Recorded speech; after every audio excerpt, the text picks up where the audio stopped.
Hey, welcome everybody to the AFLW show for another week. Sad that it is almost coming to an end, but good things must come to an end, as they say in the history books. I'm joined once again by my regular co-host, it seems, at the moment, and it's a back-to-back win for you, Pommy. Welcome once again. How are you? Yeah, I'm starting to get lucky. What can I say? It's maybe rubbing off. It's good to be back. Hey, it's nice. I wasn't expecting it, but last minute replacement, and I'm here. Look, I always enjoy the banter we have when you come on this show, and lots of our fans seem to enjoy having you on with me, and I thoroughly enjoy the conversation. So you're more than welcome to join me at any time. Well, I enjoy it too. I really do enjoy it. And there's nothing better than talking about the girls when they've won. Yes. So let's get straight into it because there's a bit to cover tonight. But let's kick off. Vescio with all the experience in the world. She kicks. And there it is, just on half time. Maddie Prasparkas.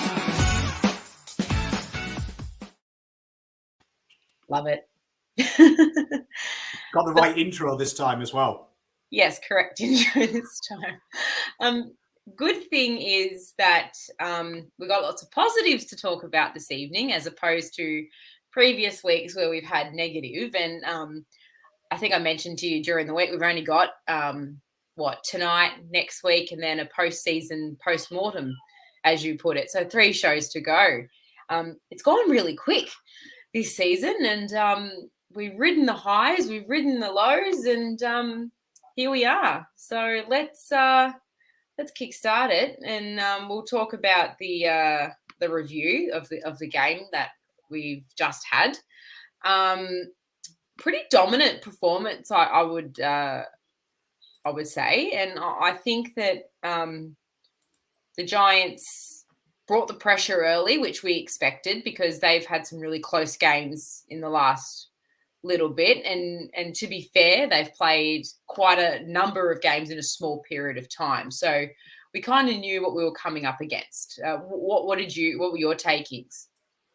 Well, I've always complained about tactics. I thought the tactics were spot on for this one because we knew they had a bit of tired legs as well. There would be a bit of fatigue in the GWS's legs, and I thought we started really hard.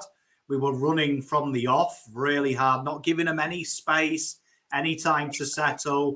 It was relentless for 4 quarters, really. The girls, it was one of them situations where halfway through, you thought, where was this in the first 6 rounds? And we're still mathematically a chance of finals. We've covered that off air. It's going to require a lot. But you just think some of them games earlier in the year where this wasn't quite there and were winnable could have been a different situation. Exactly.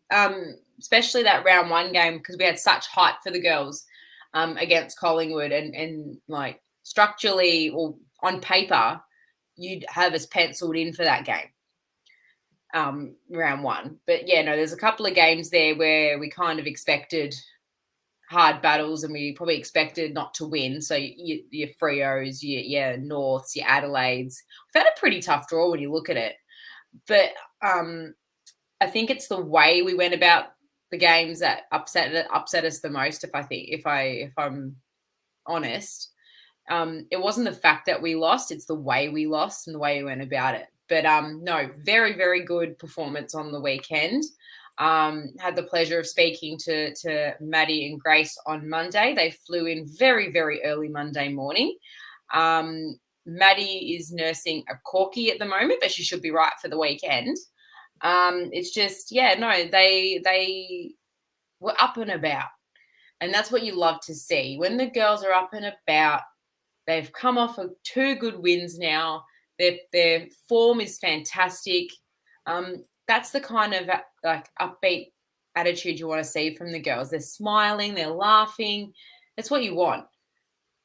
Oh, spot on. And I thought as well, there was a lot of takeouts in that game where I think there were some girls that probably don't get the kudos at Carlton Football Club when you think about the side that really did perform well.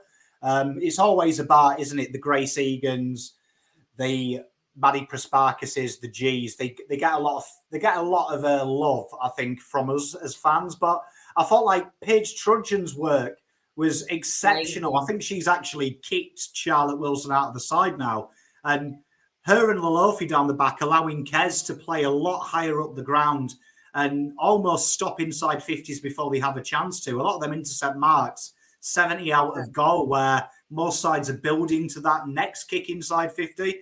I thought Jess Good again, allowing Moody to do whatever she wants because she takes that ruck role and allows her to roam, and she runs with the opposition ruck person. And obviously Darcy, how good was that?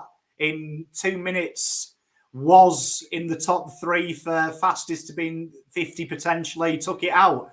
So phenomenal. And it's them little moments, isn't it? We'll touch on DB a bit later. But yeah, no, just looking through the overall stats from the game, smashed them in disposals, 251 to 179. Kicks, smashed them. Handballs, smashed them. Clearances was probably our strongest game for the year, 26 to 16. 23 to 16. Pretty comprehensive.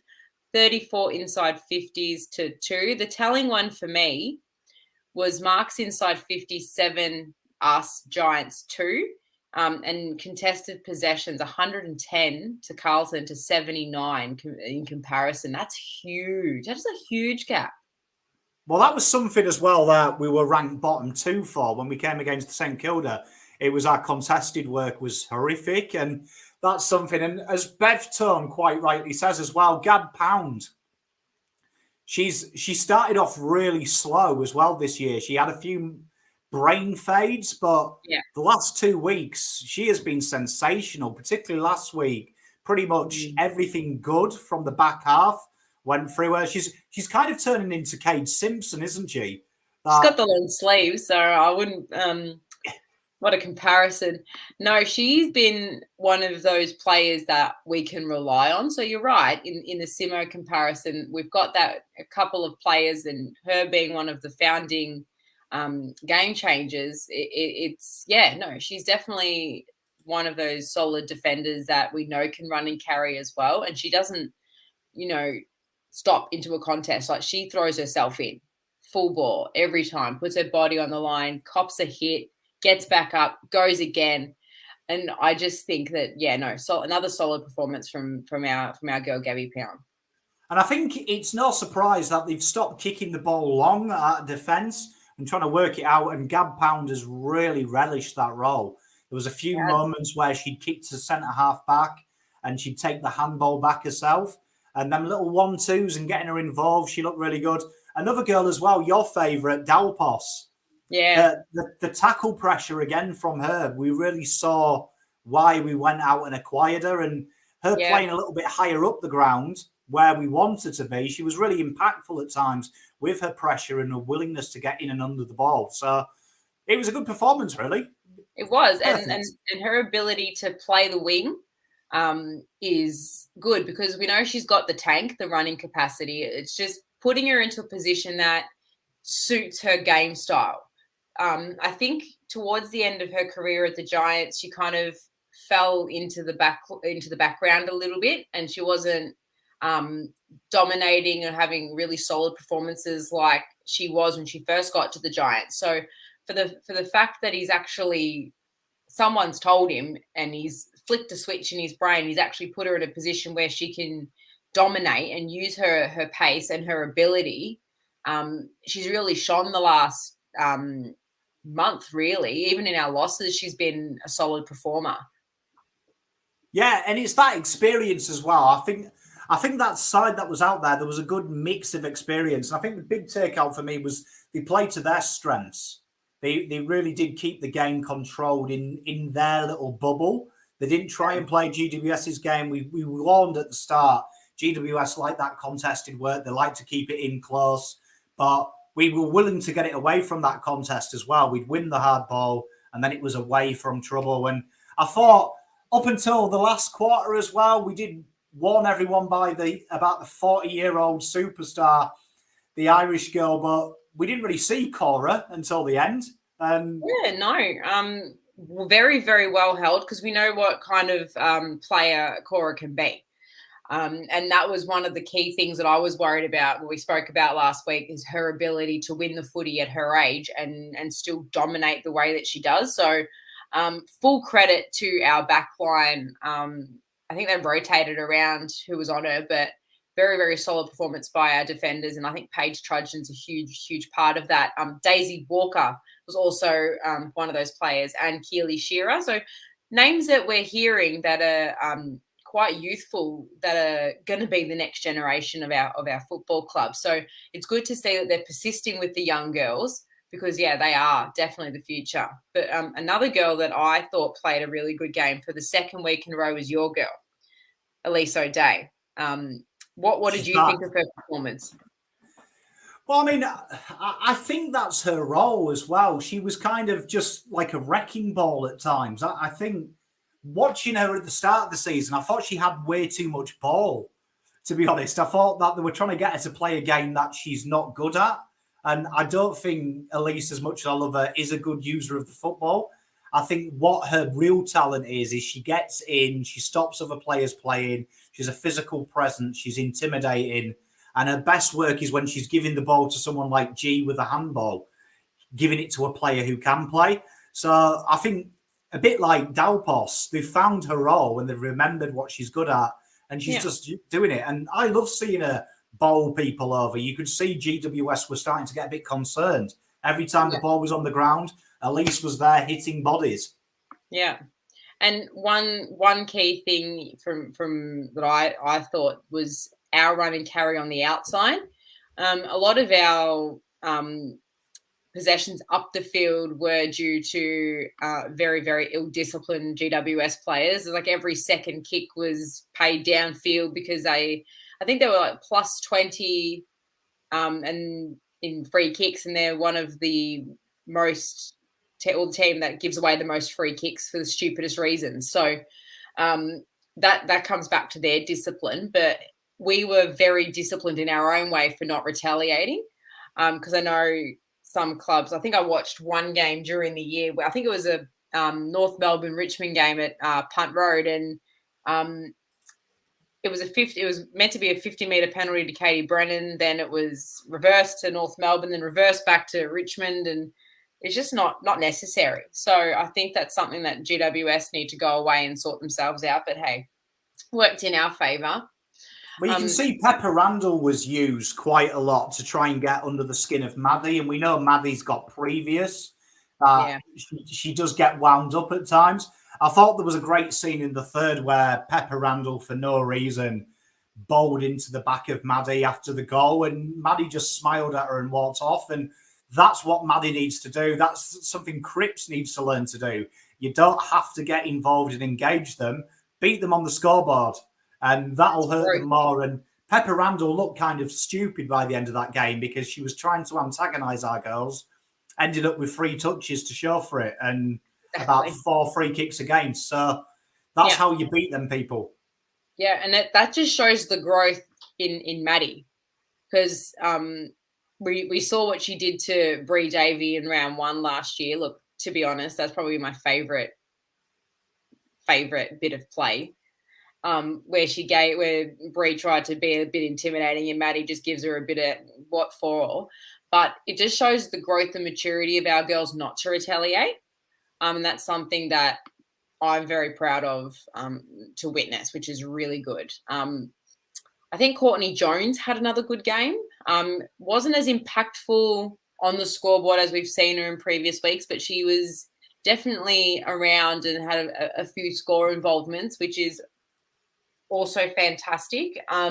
Maddie Guerin just goes to show what happens when you play her. She just brings a whole other dynamic to the team, I think. I think both the girls you've mentioned there are really impactful. I do think Courtney Jones doesn't get, I think, enough credit for how hard she's working as well. Like, she's only 170 centimetres, so she's playing Taylor's role, and she's about 8 centimetres smaller. So that is a tough gig. That's a lot of centimetres in real terms, and men in the audience will know every centimetre helps. So It's yeah, that's the first one for you all. But yeah, I love her competitiveness.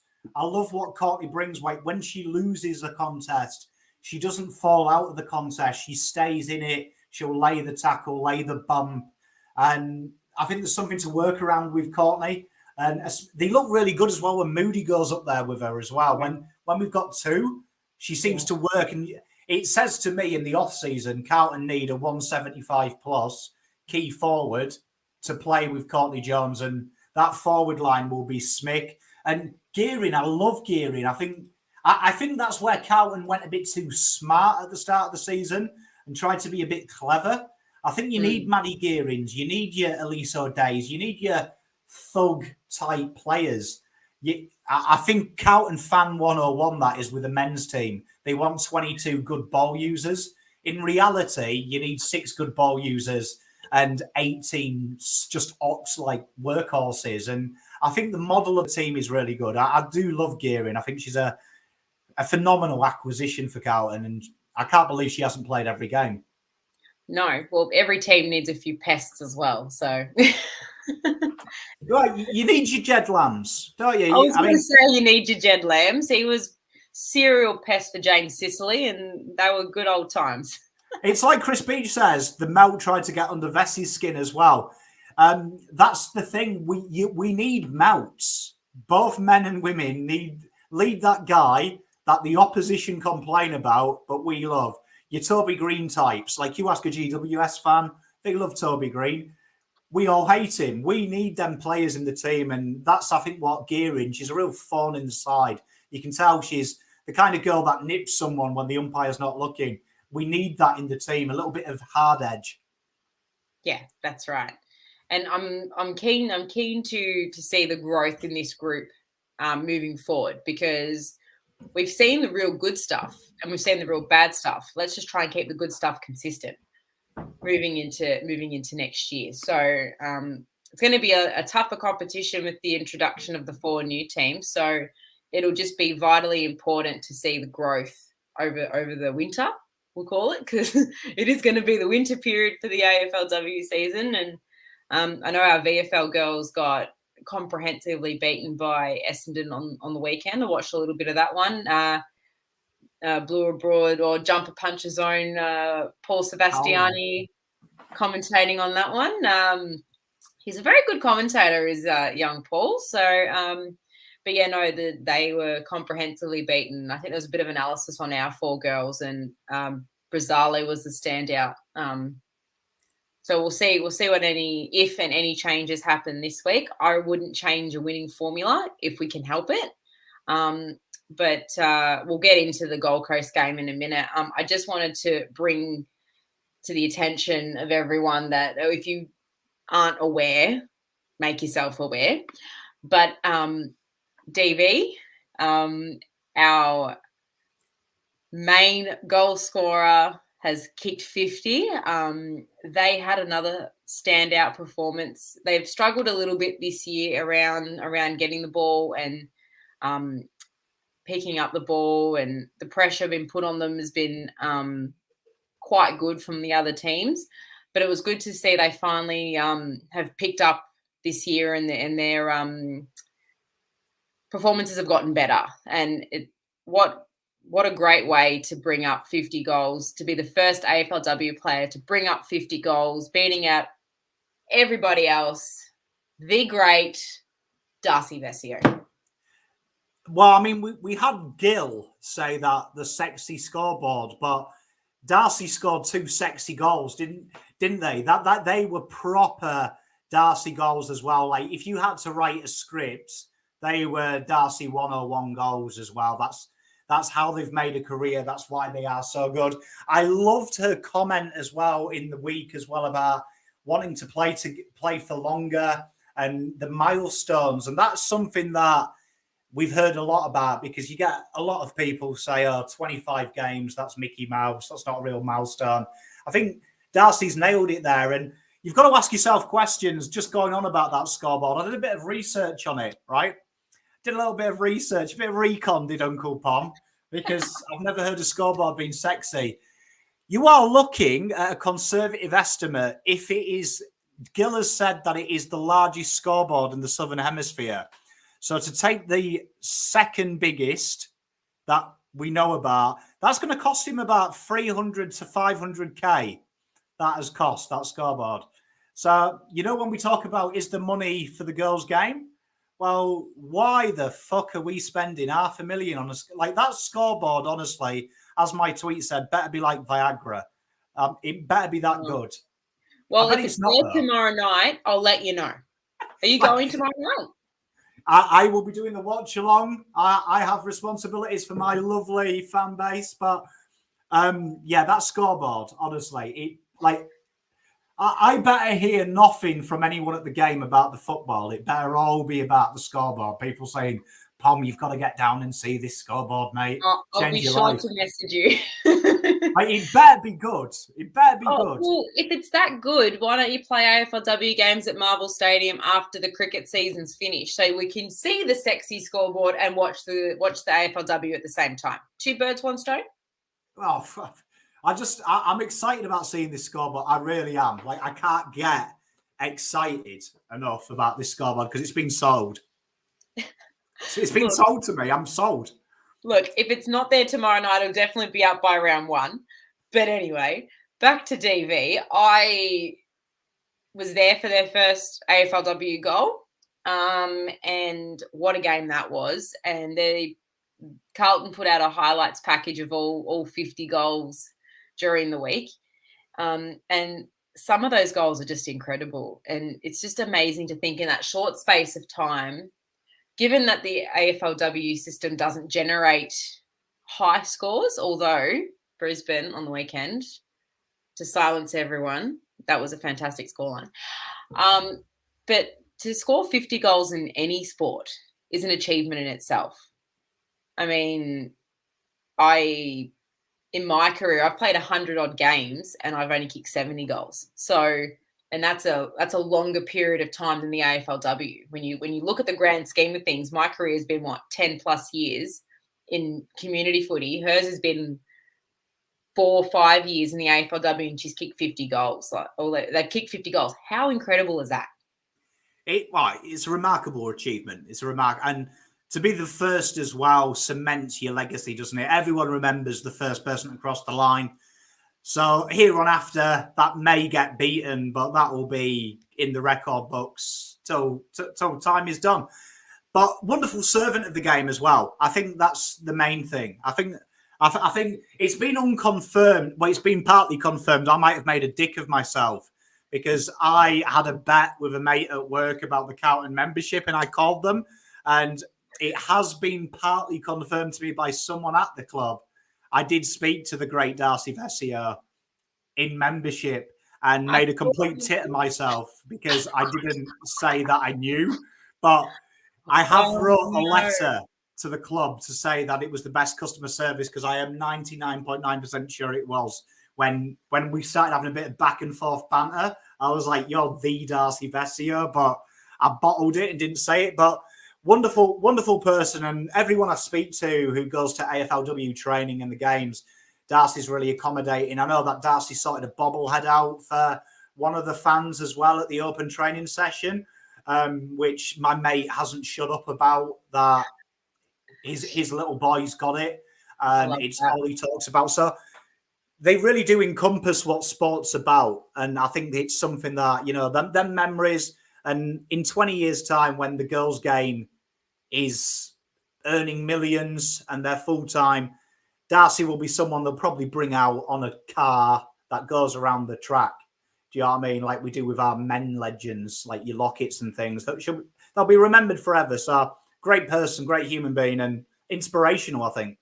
Definitely. And casting our minds back to that very first AFLW game against Collingwood, Darcy, to this day, the young girl who tossed the coin in that game, young Paige, still obsessed with AFLW, still loves Darcy. Every time Darcy would see her, they would come over, they would say, hi, Paige, how you going? It's just that kind of connection.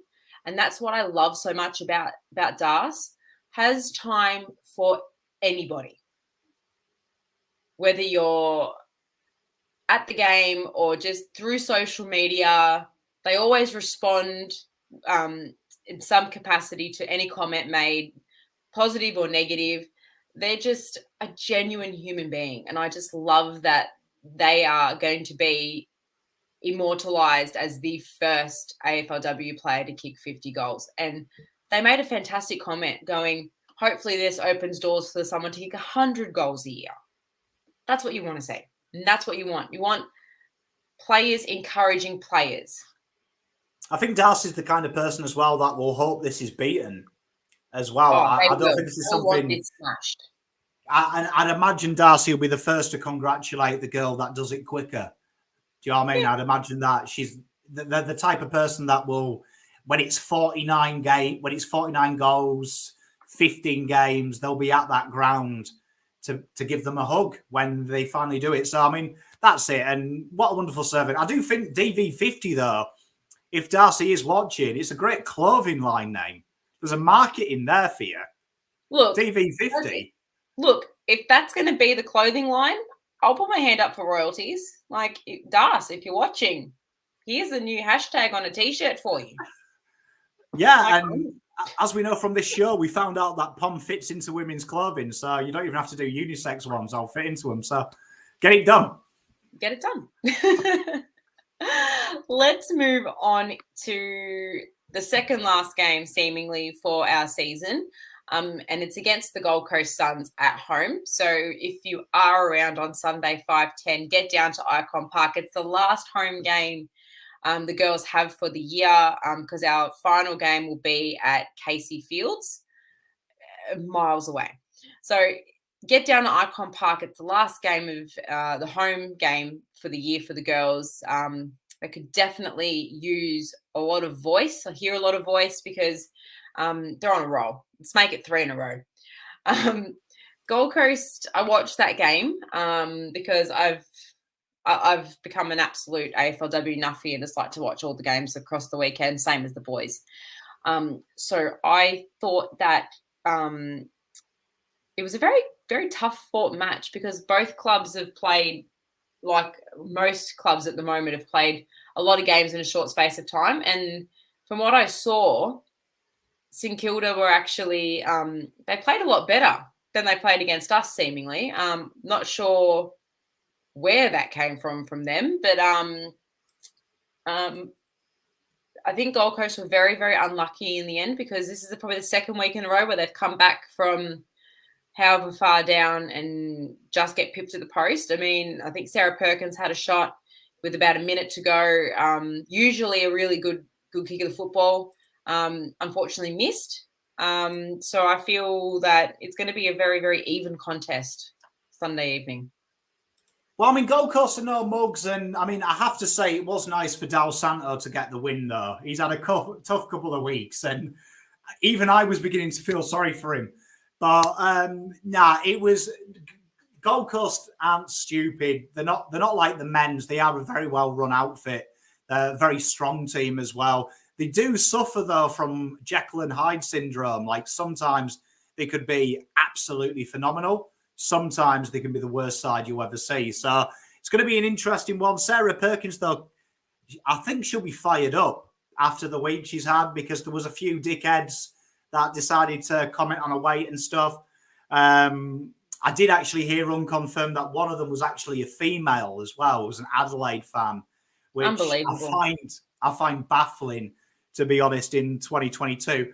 But she'll be fired up. Very talented girl. And the whole Gold Coast side, they play a quick brand. It's a bit of a different fight for them against GWS. GWS, where it's more physical. This game's going to be a little bit more run and chase. Gold Coast give it a go. So I'm looking forward to this one. It should be a good, nice adjustment for the girls because they've had two tough ones. This one's a little bit more Gold Coast want to play football, so they allow you to play a bit as well.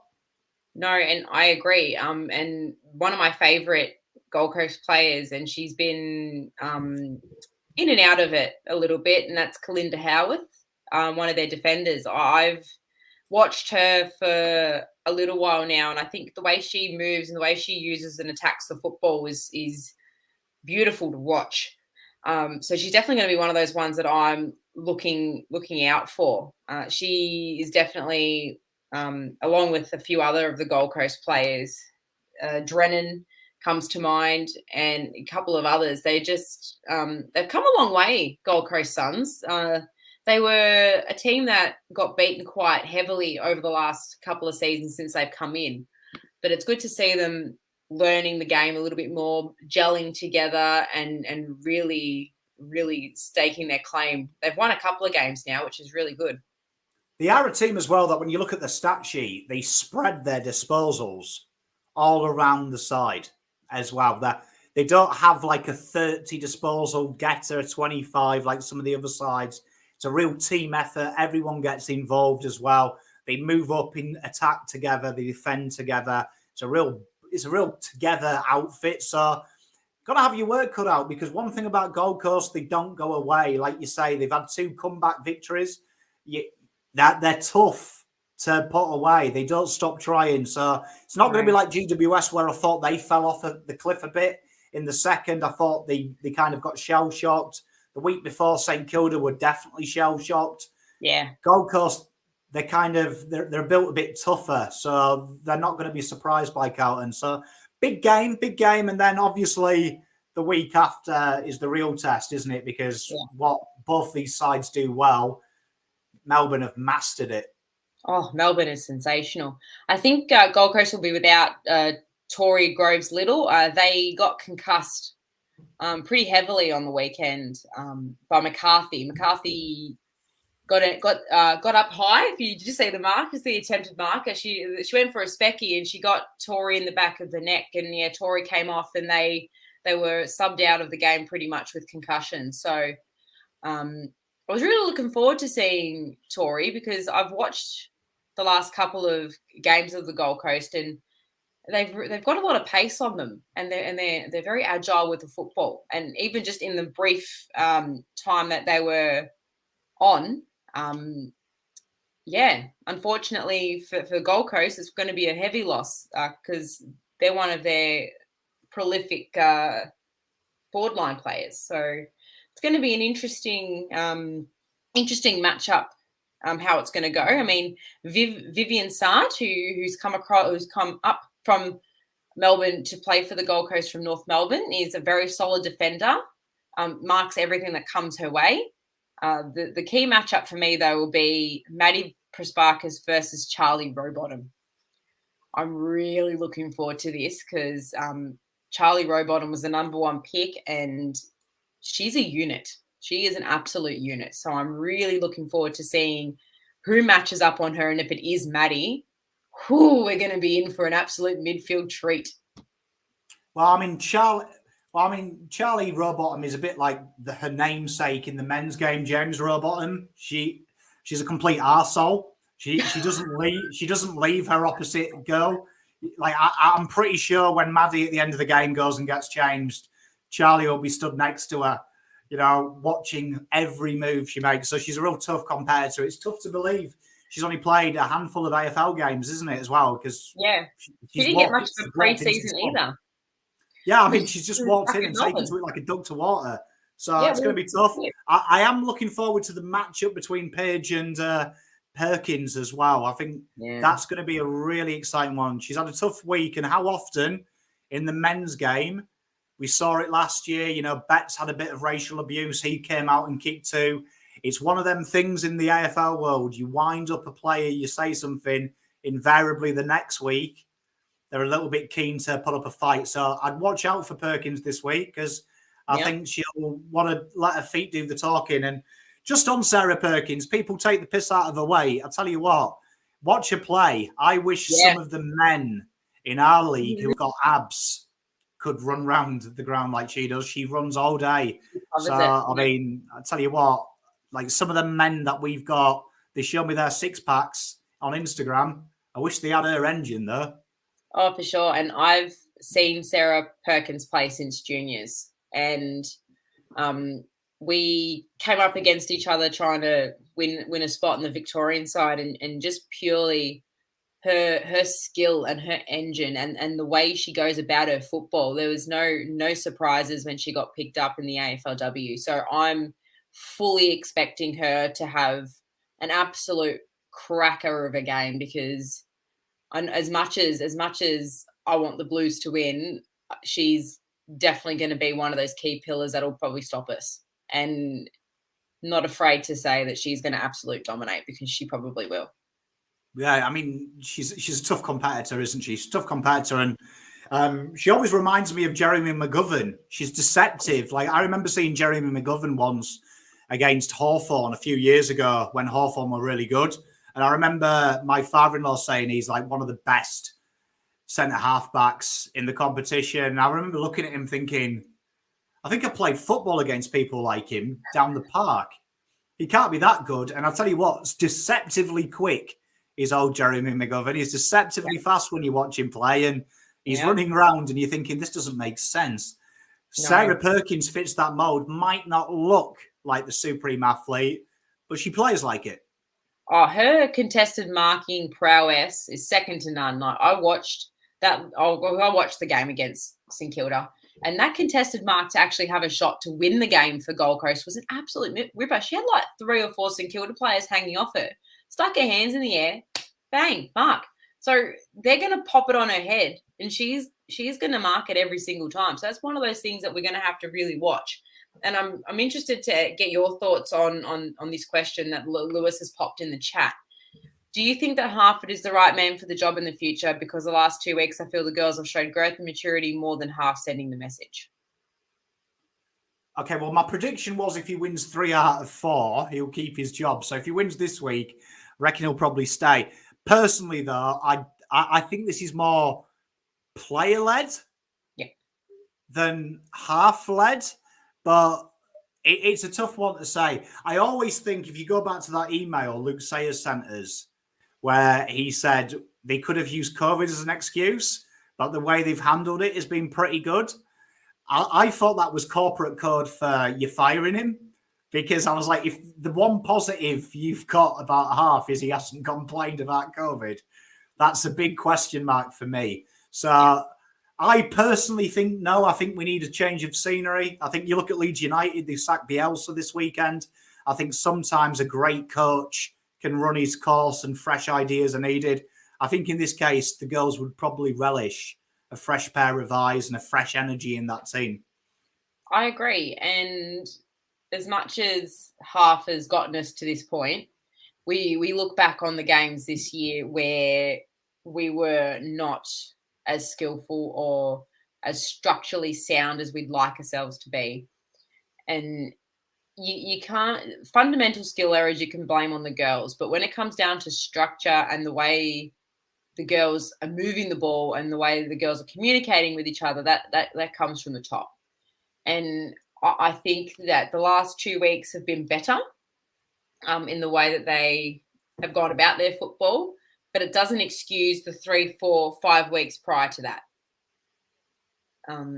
I'm of the opinion that, agreed, it is player-led, and I think that's led by Kez and the leadership group. They've come together at some point, like we wanted them to, and just really, really took charge of the situation. And if he is to move on at the end of the year, I wouldn't be upset. Not Yeah, and I think there's people out there as well. And it's funny we're talking about Sarah Perkins. She's on one of my lists of girls I'd target.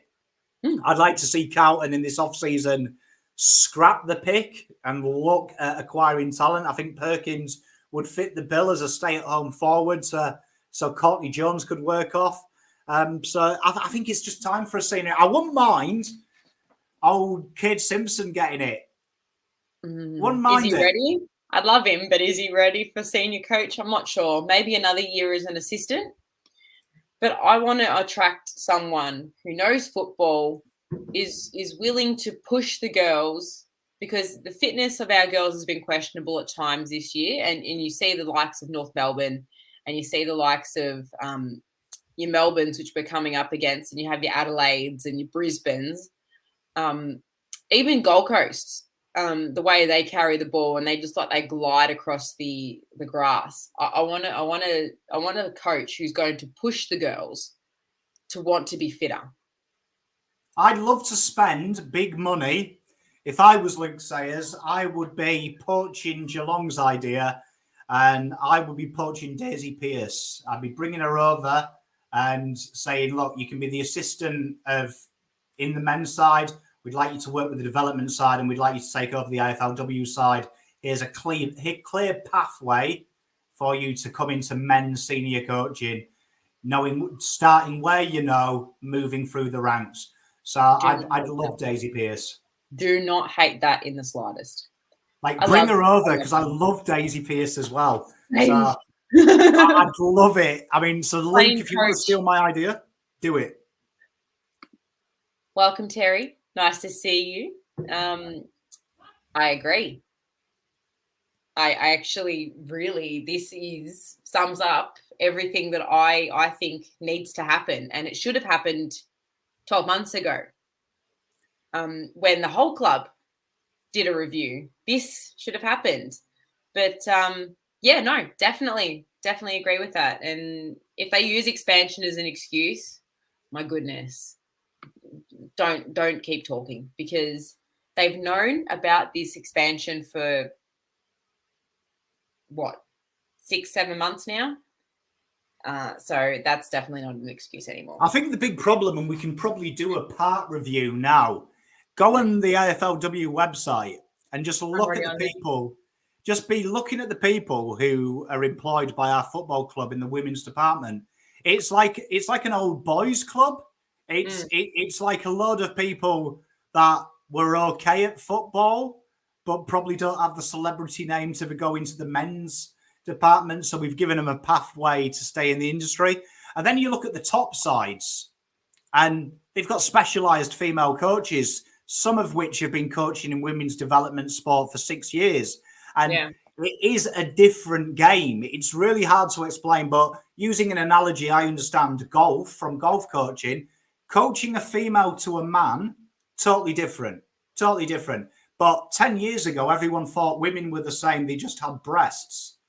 Yeah. But when you've actually done sports science, you've realized that the whole mechanics of a female is totally different in their muscle composition and everything. It's why you get more injuries like ACLs in the female game than men, because of the difference in the body. And that is why I'm thinking, why not Daisy Pearce? Why not? Why not a specialized female coach? The lady at St Kilda, she set them up, got them on a good grounding. Why can't you bring her in with Daisy Pearce in a handover process in a year's time? Get them structured. It's like Terry says, absolutely nailed it. Why haven't we asked that question last week? Why wasn't it reviewed? But it needs to be done now. It does. And in saying that, my dad is watching the show once again. Hi, Dad. He did say he just sent me a message. He agrees that he would love Daisy Pearce as coach. And Beachy's also on the same wavelength here. So let's just put that into the universe. If you're watching Daisy, hi, please come. But I adore Daisy. I adore her. I think she's a great football brain as well. You hear her speak on the men's game. She gets it. She gets it on a level that a coach would get it. She knows her shit. And it's a linear level as well, which is what you look at with the coaches. When you hear the ex-coaches talk, Malthouse is a great example. We hate him, but hear him when he's doing the analysis of the game. He gets it on an insular level. So I think she'd be phenomenal. And imagine the young girls, your Shearers, your Gearings. Like, that is a legend of that's like the Lee Matthews of female football, really. To use an analogy, it's the first superstar. Like, it's exciting. It is, and I'll bring it up. There you go. I love it. AFC. Nailed it, Bev. And let's just manifest it. But going back to Gold Coast for a minute, I just wanted to highlight just some of the key things that I've seen, changes that they've implemented just in the last 2 seasons. And I think it comes back to what I've mentioned before. It's just the way that they're coached. I think they brought in a new coach at the start of or the end of 2021. Forgot what year it was for a second there. And I think they've just gone back to the basics, get the basics right, and the rest will come. And I think that's the way that they've chipped away at every single game this year is they've done the basics really, really well. They've moved the ball really, really well. And they've adopted a Melbourne style game plan from what I've seen of them. They're obviously not at the same skill level to execute it, but they're giving it a crack and they're not afraid to keep trying. And that's something that I admire about the Gold Coast because they were one of the really, really struggling teams. I don't think they won a game in their first season. So for them to have won a handful of games in only a short space of time, the improvement is out of sight. So I'm a little bit worried about this game because of how they've played previously. But they've travelled a fair bit this year, so it might take its toll towards the end of the year, but they are fighting for a top 6 spot, so it's game on. Well, I mean, yeah, I did the maths as well while we're on air. We need to have an 125-point swing and not concede any goals. So we need to win this by plus 125.